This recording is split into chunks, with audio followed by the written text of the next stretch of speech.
Assalamu alaikum. Welcome back to our English class. In our today's lesson is a phrasal verbs, phrasal verb, and so we're gonna look at these phrasal verbs and plus the meanings with the practice of these examples.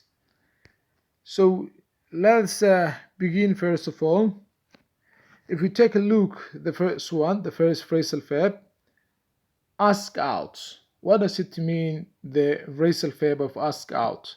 Ask out, or to ask out, means to invite on a date. To invite on a date, or to invite someone to go with somewhere.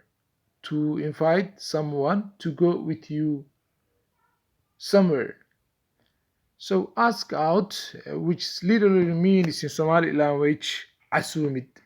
In qof meel qof kusoo casuumo ama uu kusoo marti qaado. So we can say ask out is to invite on a date, particularly in a romantic relationship.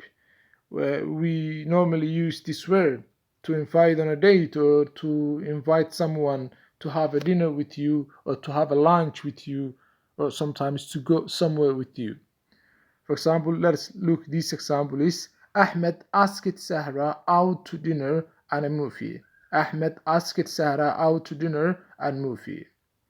Which means taasoo macnaheedu noqonaysa markaa Ahmed waxa uu Sahra ku marti qaaday inay wada casho tagaan ama soo wada casheeyaan filin la soo wada daawada.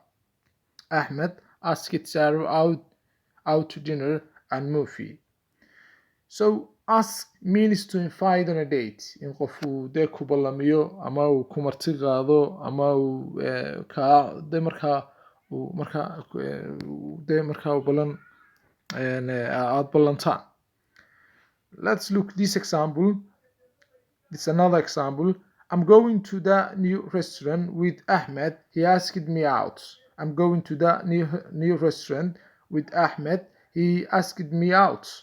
Waxaan tegayaa ama waxaan doonayaa inaan tago hoteelka cusub. Waxa igu marti qaaday. He asked me out with Ahmed. Waxaan doonayaa inaan Ahmed israacno. Waayo he asked me out. Uu igu marti qaaday. He invited me to go with him with a new restaurant. Let's come to the next one. Ask around. Ask around. This phrasal verb means to ask many people the same question. To ask around means to ask a lot of people the same question, or to go different people and to find information.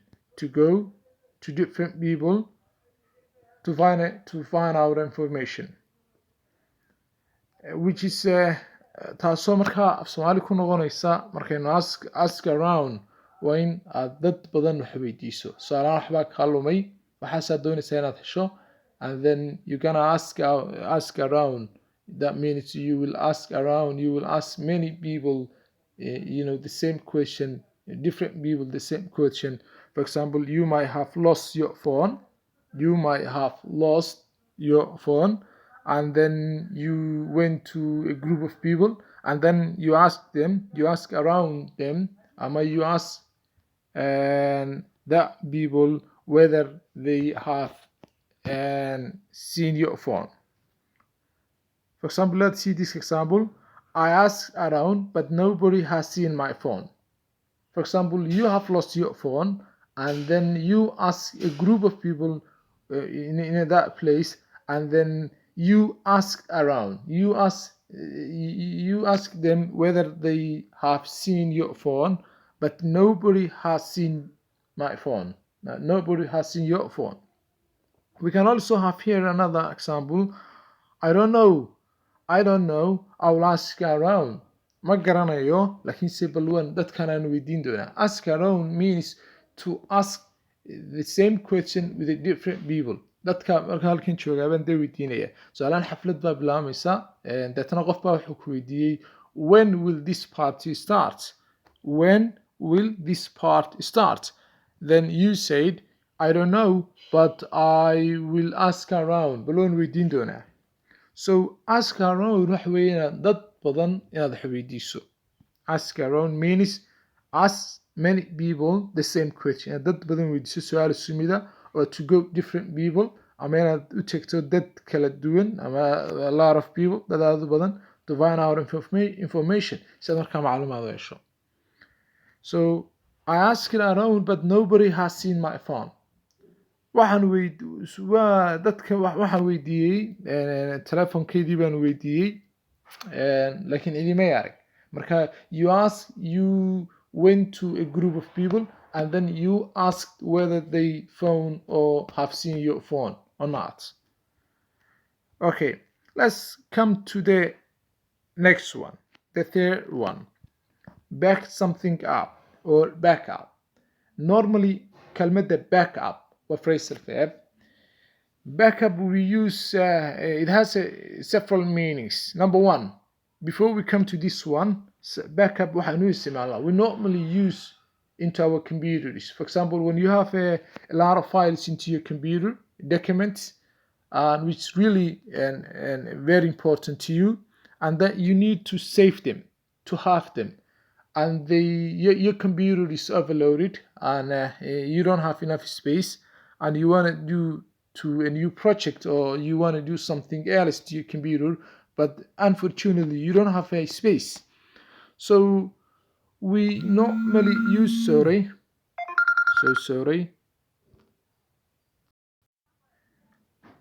telephone baa iga soo dhex galay.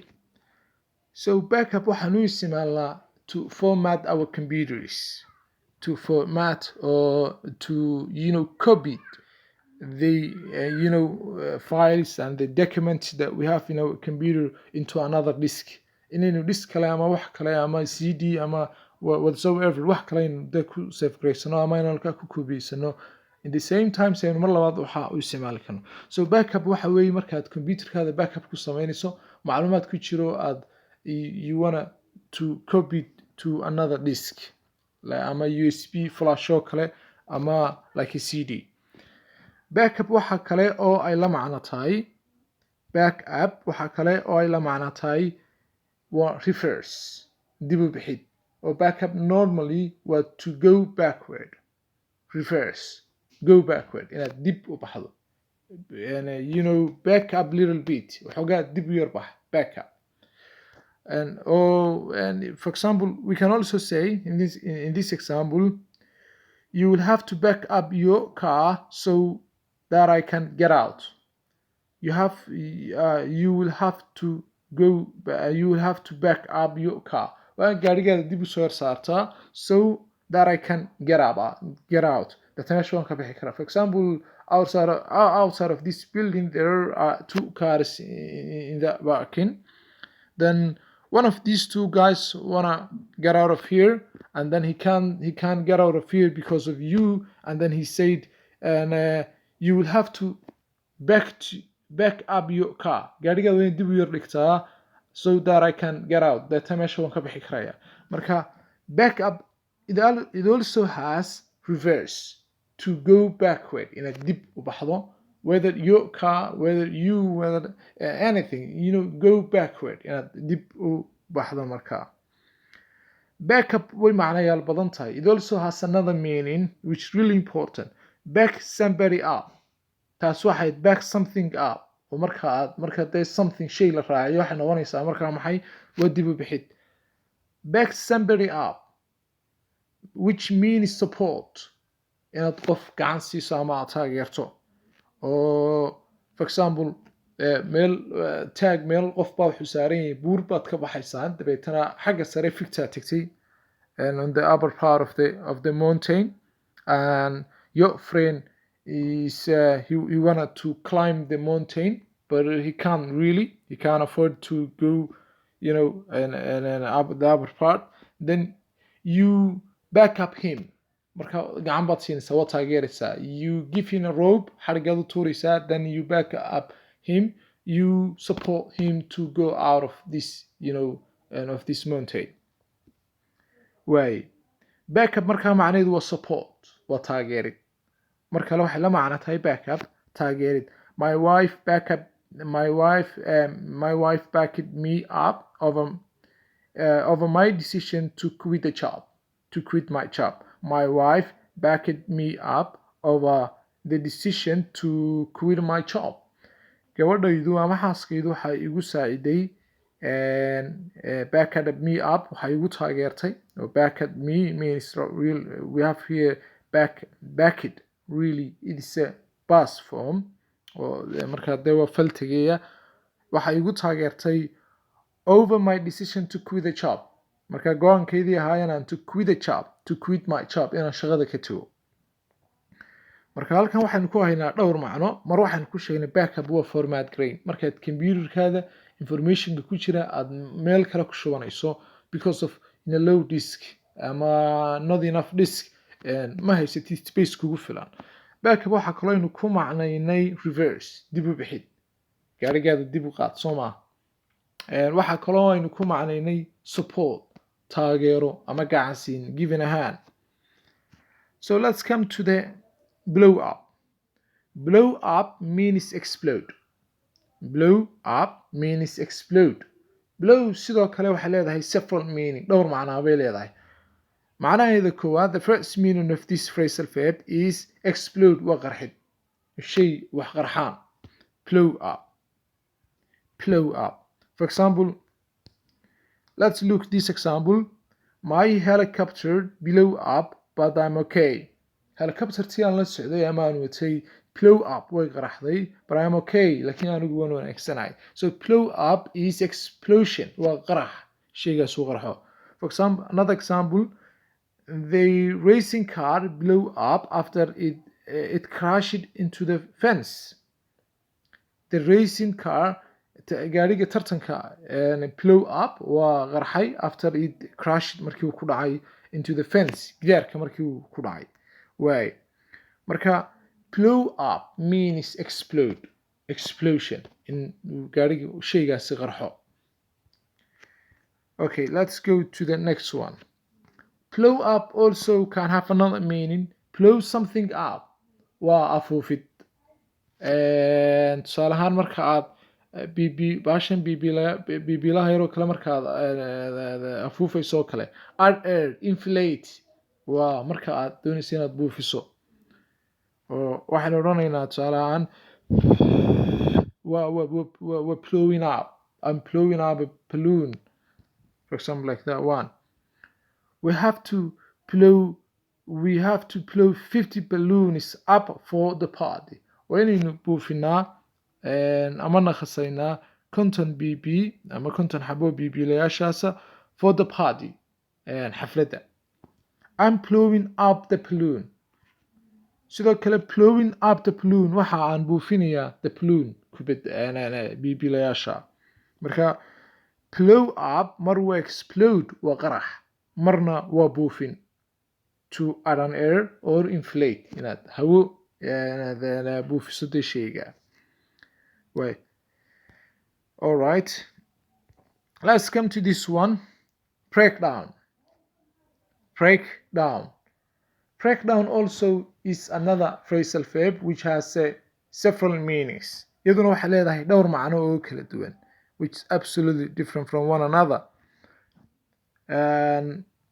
Breakdown, number one, we can say to break down means to stop. I think you can see it clearly here. Stop functioning, stop working, not working really, stop working, stop functioning. Breakdown waa markuu shaygu xumaado, uu dee kaa istaago, uu shaqayn waayo baa la yidhahdaa maxay? Breakdown. Yeah. Oh, my car has broken down, ama my car broken down, gaarigeydii markaa broke down, wuu iga xumaaday. Waa stop functioning. For example, vehicles or machines or also an equipment, ama qalab, ama vehicle gaarigaadu markuu kaa xumaado, ama mashiinka aad adeegsanayso, or any other equipment ama qalab kale oo markaa electroniga markuu xumaado, waxaanu isticmaalnaa breakdown. For example, waxaan odhanaa suddenly our car broke down, gaarigeedu si lama filaana ayaa u xumaaday. Another example, my washing machine broke down.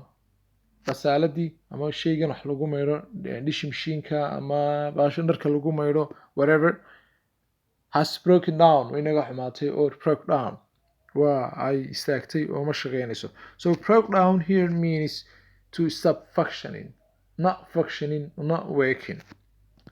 About a vehicle or equipment or machine or and etc. Why? Breakdown has another meaning. معنى kale ayay leedahay kelimada breakdown, which means get upset, ka xumaanshiyo. Lose control of emotions. Lose control of emotions in a state of distress. waa marka uu qofku tusaale ahaan xaalad welwala ama distress ama frustration ama anxiety welwel ku jiro. Breakdown. For example, or breakdown markan waxay waa welwel ama murugo. And the woman broke down. Gabadhu aad bay runtii u welwashay when the police told her that her son had died. Markii poliisku sheegeen in inankeedii uu dhintay. The woman broke down when the police told her that her son had died. And gabadhu aad bay u welwashay markii loo sheegay inay inankeedu. Marka breakdown means to get upset, welwelid. Lose control of emotion in a state of distress. waa in qofku lumiyo dareenkii caadifadii oo iscontroli kari waayo in a state of distress, iyadoo markaa ay sababayso in a state xaaladda uu ku jiro oo of distress oo welwel ama anxiety anxiety frustration. Okay, marka breakdown number 1 waa stop functioning, in shay xumaado sida qalab ama computer ama gaari ama whatever, ama even your watch or even your dish machine, all that things. Breakdown also waa to get upset, ka xumaanshiyo, in qofku dareemo uu yiraa xaalad muruga ama welwala ama anxiety uu dareemo. And for example, here we have the woman broke down when the police told her that her son had died. Why? Broke something down. Broke down also has another meaning. waxa kaloo ay leedahay macno kale. There's several meaning. So the meaning of this one is broke something down is to divide into small parts. To divide or to categorize into smaller groups. To divide into smaller groups or parts. When marka breakdown waa jejebin. You have to break down your expenses into accommodation and for example an expense. For example, you have a money, you want to go on a long journey like a trip, and then you have for example and $10,000, for example, and $100. So you have to break down into sections, into categories. For example, and the general expenses and the rent and also like that one. Marka breakdown waa jejebin, inaad jejebiso maxay ood qaybo u qaybiso shay waxaad markaa gacanta ku hayso. Tusaalahaan here we have an example here. Our teacher broke the final project down into 3 separate parts. Our teacher broke the final project. macallinku wuxuu projectgeedu u dambeeyey u kala jebiyey into 3 separate parts, 3 qaybood oo kala duwan. ani projectgeenu diyaarinaynay wuxuu u kala jebiyey 3 qaybood. Or for example, to break down. For example, markaan doonayay inaan iminka ardayda u sameeyo, for example, I wanna assign here in the class a group and a class presentation. So the class is about 60, almost 60 students.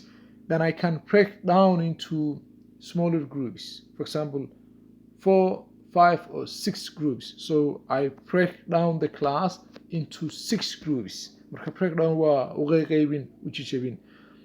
Because if I can't afford or I can't have a time to listen all of you or to see all your presentation, so I have to make a group. I have to make and I have to break down this class into smaller groups.